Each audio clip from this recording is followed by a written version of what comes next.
What's up, everybody? This is Tucker from MACkite Boarding, coming to you today with a nice foil review here on the latest from Unifoil. This is the Evolution front wing. We have the torque mast here and the Afterburner tail. As you can see, it's fully assembled with our covers here. So let's bust her open and give you guys a bit of a look.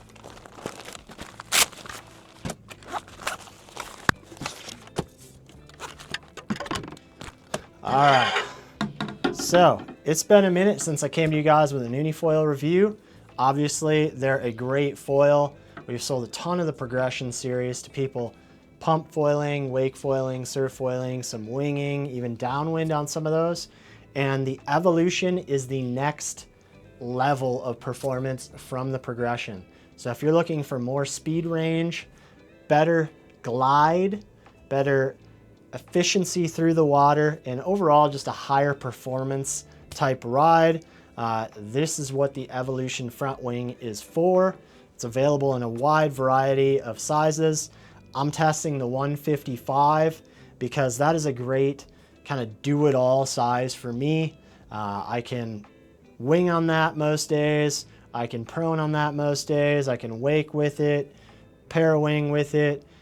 If I was a better paddler, there are people that can definitely downwind sup with these, but that's not me.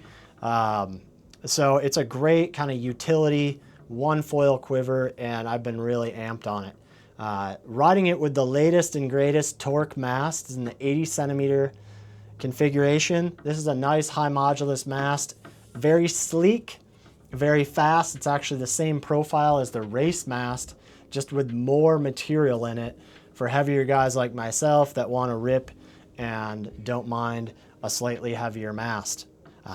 Also, the latest Afterburner tail in the 14.5 size.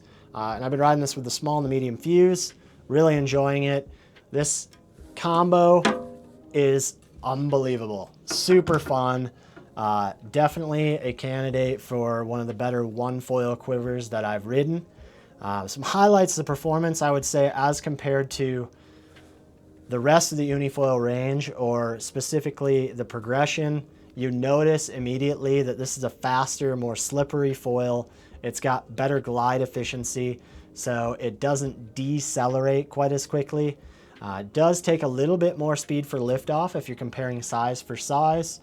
And a lot of people are going to size down slightly in the Evolution if you're riding in that faster type way, especially since it's a higher aspect. You can size down and still kind of fit that ratio of speed and still kind of be in that speed range and maximize that top speed and efficiency and the maneuverability. For me, this is a nice happy balance on the 155. It's about 1,000 centimeters squared. So it's fast, it's not too fast. You can ride it in light wind, you can ride it in higher wind, almost any day in our kind of wave conditions here, unless it gets really big in the fall and winter. But this is something I could rely on, for a number of different sports and conditions, and gain a lot of performance out of it, honestly. I don't feel like there's a huge compromise on this foil, even though I've been riding, some smaller foils lately in, 700-800 range. It was seamless jumping up to the 1,000 centimeter on this guy, and just felt so user-friendly and fun. The shape on this has that kind of kink here, so it surfaces really nice. It can really get a lot of wingtip out of the water without ventilating.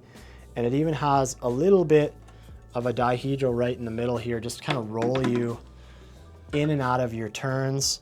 But then it still has that anhedral to kind of bounce you through them as well. So that's really, a nice profile. I think this is a big special part of this wing. In addition to the stiffness of it, they've really nailed it on the rigidity of this wing. The monoblock construction with the front wing and half fuse works really well. We've seen it from a number of other brands, obviously. And Unifoil quality and design is just fantastic.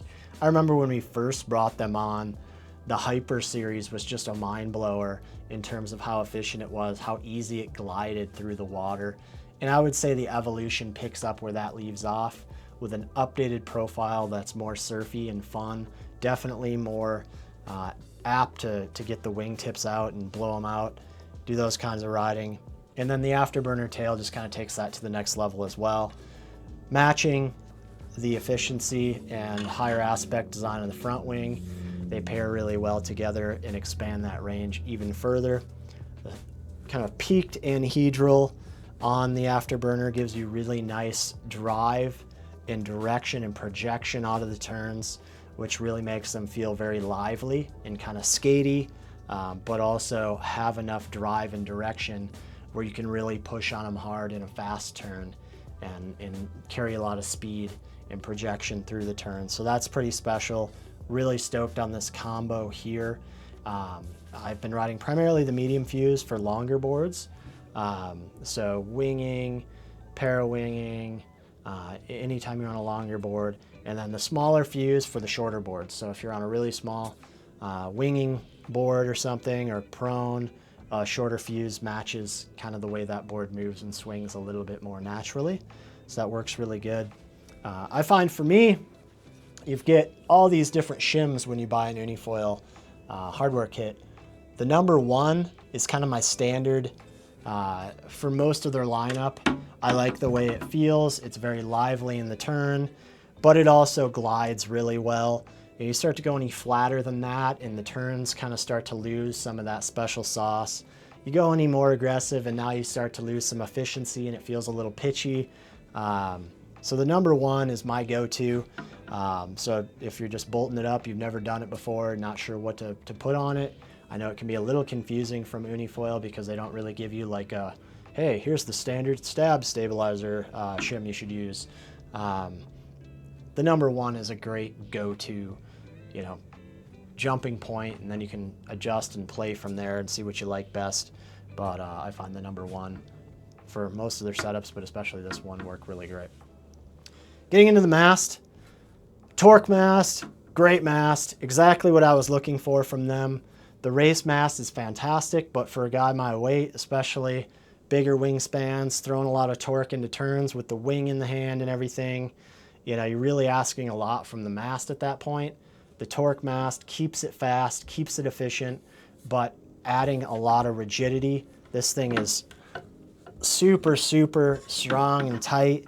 It fits great with their fuselage, which is key, and really couldn't ask for anything else, anything better. The 80 is a little shorter than what I typically ride winging, but I've really been enjoying it. I find it's livened up the turns a little bit. You do have to be a little bit careful about how hard you lean it over in a hard turn, but since the Evolution wings do ventilate more, it doesn't ventilate as much, you can really get more of this wingtip out. I mean, you can get a good 8 inches of the wingtip out and it just continues to drive right through it, whereas a lot of other foils would just suck that air down the foil and you're done. So I've been really, really stoked about that. And looking back at my footage, it's cool. Like you're just ripping at high speed through waves and that thing is coming out and you're like, oh wow, surprised that didn't, you know, send me on my face, but just kept driving through. I didn't even realize it when I was riding. And then of course, playing with the turns and seeing how much foil you can get out of the water. You can kind of see it and play with it there. But yeah, especially just when you're driving forward and ripping and those situations where you would normally get your trap door scenario, didn't have that issue. So super stoked on it. I think the 80 is a great kind of in between if you want to do, you know, pair wing and downwind and some wake and surf and wing and do it all in one mast, because this mast isn't super cheap. 80 is a great choice. 85 would be too long to do all that.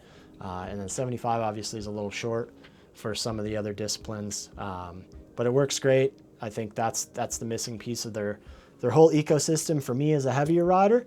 If you're a lightweight rider, want something a little lighter, race mast is great too. It's just not going to be quite as stiff as the torque. So yeah, that's that. I really don't have anything negative to say about this foil. I usually like to say things that are somewhat negative, but I mean, it's a really nice foil, well put together.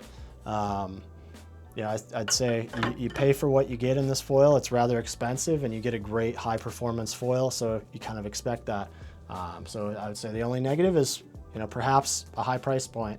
but it comes with covers and everything that you need to go ride and have fun. So scoop one up, lace it up, and go rip. This has been Tucker with Mac Kiteboarding, and we'll see you next time.